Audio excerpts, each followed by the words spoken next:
Hello friend, welcome to my YouTube channel. स्वागत है आप सबों का अभी के लेटेस्ट अपडेट में। दोस्तों, बात करते हैं हम झारखंड सहायक आचार्य से के संबंध में।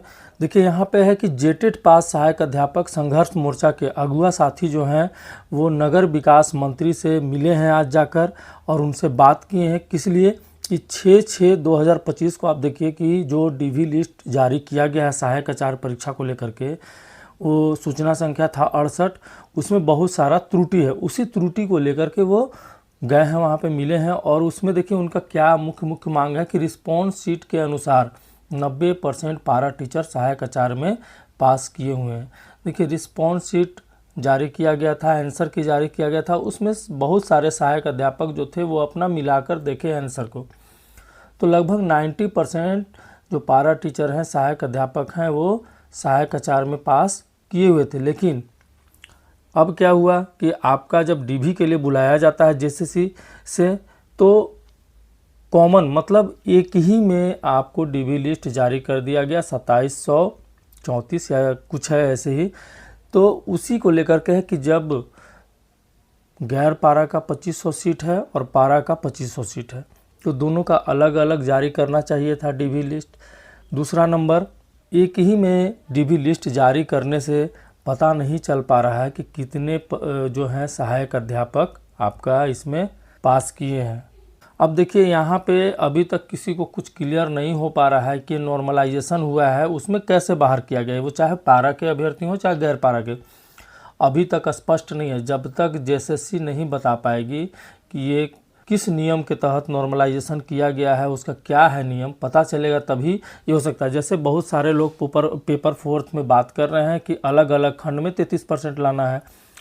नोटिफिकेशन में ऐसा दिया हुआ नहीं है, वहाँ एक सब्जेक्ट माना गया है कि तीनों को मिलाकर, जो आप 3 सब्जेक्ट चुने थे उसको मिलाकर 33% चाहिए। लेकिन अभी तक ये कोई क्लियर नहीं है, इसका स्पष्ट रूप से जवाब जेएसएससी ही दे पाएगी। बाकी आप, हम और कोई भी लोग कुछ भी बात कर लीजिए, ये सही तब तक नहीं बोला जा सकता है जब तक कि जेएसएससी इसके बारे में स्पष्ट रूप से जवाब न दे दे। और इसमें देखिए, सहायक अध्यापकों का मांग है कि डीवी के लिए पारा और गैर पारा का अलग अलग कोटिवार सूची बनाना चाहिए, क्योंकि दोनों का सीट अलग अलग है। और कोर्ट में भी जो ये एफिडेविट दायर किया है जेएसएससी ने, उसमें साफ साफ बोला है कि 6000 अभ्यर्थी को बुलाना है। मतलब 25% ज़्यादा अभ्यर्थियों को, जितना सीट है उससे 25% ज़्यादा अभ्यर्थियों को डीवी के लिए बुलाना है। तो ये 2700 में ही क्लियर हो गया। अगर उतने अभ्यर्थी पास हैं तो फिर सेकेंड लिस्ट की ज़रूरत क्या थी? जब सीट खाली है, वैकेंट है, तो फिर सेकेंड लिस्ट की ज़रूरत क्या है? आप शुरू में ही बुला लेते। और यदि पारा गैर पारा का एक साथ डीवी लिस्ट बनाया जाता है तो फिर अनुभव प्रमाण पत्र का लाभ किस लिए? पारा शिक्षक से अनुभव प्रमाण पत्र मांगा जा रहा है। जब एक ही साथ लिस्ट बनाना है तब तो फिर पारा शिक्षक को 50% का रिजर्वेशन मिला कहाँ? तब तो फिर एक साथ आप बना दिए, पारा गैर पारा का सीट से कोई मतलब नहीं रहा।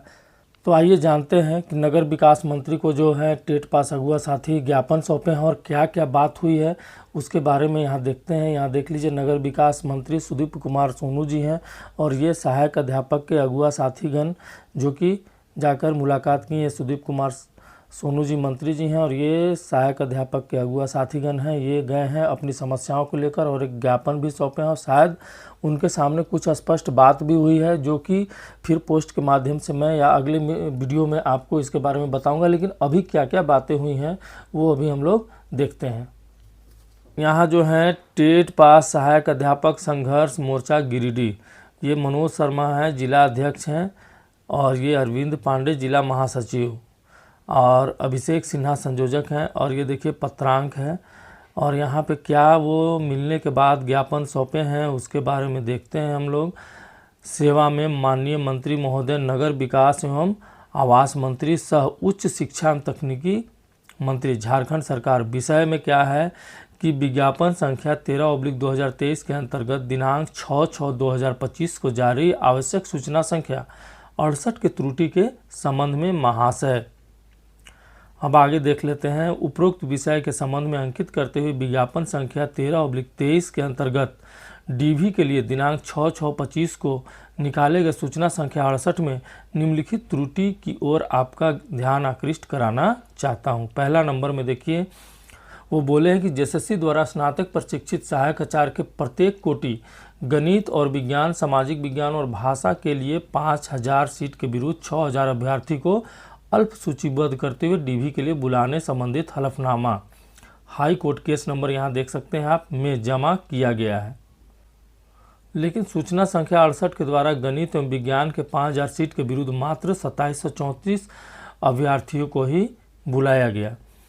दूसरा नंबर में देखिए कि विज्ञापन संख्या 13/23 में पारा 50% आरक्षित एवं गैर पारा के लिए कोटिवार अलग अलग सीटें निर्धारित की गई है। लेकिन आवश्यक सूचना संख्या 68 के अनुसार डीवी के लिए आप देख लीजिए यहाँ पे कि अलग अलग सूची बांटे बिना पारा एवं गैर पारा अभ्यर्थियों को एक साथ बुलाया गया। देखिए यहाँ पे अलग अलग बांटना था, पारा का अलग सीट है, गैर पारा का अलग सीट है, डीवी के लिए दोनों को अलग अलग बुलाना था। उससे साफ साफ पता भी चलता कि गैर पारा के कितने अभ्यर्थी को डीवी के लिए बुलाया गया है, पारा के कितने अभ्यर्थी को बुलाया गया। लेकिन बिना बांटे एक ही में कर दिया है, उससे कुछ क्लियर पता नहीं चल रहा है। तीसरा नंबर में देखिए यह देखा जा रहा है कि दिनांक 20/4/25 को जारी किए गए फाइनल आंसर की रिस्पॉन्स सीट के आधार पर अधिक अंक प्राप्त किए पारा एवं गैर पारा अभ्यर्थियों का नाम डीवी सूची में नहीं है। जिसका ज़्यादा नंबर था, बहुत सारे लोग ऐसे भी हैं जो 242, 245, 252 तक नंबर लाए हैं पारा शिक्षक या गैर पारा में भी, उनका नाम नहीं है। जबकि कम अंक प्राप्त करने वाले पारा एवं गैर पारा अभ्यर्थियों को डीवी के लिए बुलाया गया। तो आखिर ये कौन सा नियम के तहत ये किया गया है नॉर्मलाइजेशन, या किस नियम के तहत डीवी में बुलाया गया है, अभी तक कोई क्लियर पता नहीं चल पा रहा है। तो त्रुटि है, बताना पड़ेगा सभी अभ्यर्थी को कि किस नियम के तहत कि जो ज़्यादा नंबर लाया वो बाहर है, वो कम नंबर लाया उसका हो भी गया, ये पता नहीं चल पा रहा है। अब देख लीजिए यहाँ 4 नंबर में कि दिनांक 6/6/2025 को जारी किए गए आवश्यक सूचना संख्या 68 के अनुसार डीवी के लिए अभ्यर्थियों को अल्प सूचीबद्ध करने के लिए जेएसएससी के द्वारा क्या मापदंड अपनाया गया है। आखिर ये नॉर्मलाइजेशन करने के लिए क्या मापदंड है उसके बारे में पता करना है। 5वां नंबर में 6 जून को जारी डीवी लिस्ट में पारा शिक्षक के आरक्षित 50% सिर्फ सीट पर मात्र 135 अभ्यर्थी को ही बुलाया गया। आखिर जब इतने 90% पारा शिक्षक पास हैं तो मात्र 135 ही पारा शिक्षक क्यों, जबकि जेएसएससी द्वारा रिस्पॉन्स सीट्स आंसर की के अनुसार 90% पारा टीचर सहायक आचार्य गणित एवं विज्ञान विषय में पास किए हुए हैं। अब है इधर आगे देख लेते हैं कि अतः माननीय मंत्री महोदय से नम्र निवेदन है कि उपरोक्त बिंदुओं का निराकरण के लिए करने की कृपा की जाए, जिसके लिए झारखंड के सभी टेट पास पारा अभ्यर्थी सदैव आपका आभारी रहेंगे। विश्वास भाजन में टेट पास सहायक अध्यापक संघर्ष मोर्चा के अगुआ साथीगण हैं और जाकर ज्ञापन को सौंपे हैं और नगर विकास मंत्री सुदीप कुमार सोनू जी से मिले भी हैं। अब ये भी है कि अब पता तो नहीं चल पा रहा है, इसके लिए जेएसएससी जाना होगा। सभी साथी मजबूती के साथ जेएसएससी जाएं और पता लगाना होगा सभी को एक साथ, और जितनी ज़्यादा संख्या होगी उतना काम आपका आसान होगा, तभी बात हो सकती है, वरना ये बहाली देखते देखते निकल जाएगा और फिर जब हो जाएगा तो कुछ कर नहीं सकते हैं। देखिए आपका तो ये नॉर्मलाइजेशन का क्या मापदंड है ये तो जेएसएससी के अब वहाँ पे अधिकारी ही बता पाएंगे।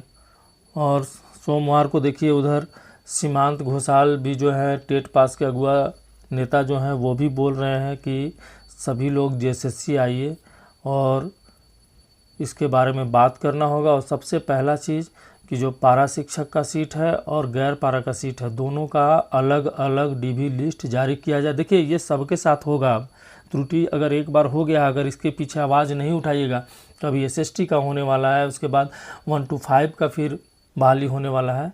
तो ये सारा जो है ये जब एक नियम बन गया तो इसी तरीक़ा से सभी लोग को इसी नियम के तहत गुजरना पड़ेगा। इसलिए अभी समय है, अभी समय रहते इसमें अगर जो त्रुटि है जेएसएससी ने किया है उसको ध्यान आकृष्ट कराकर ठीक करा लेंगे तो सभी अभ्यर्थियों के लिए अच्छा होगा।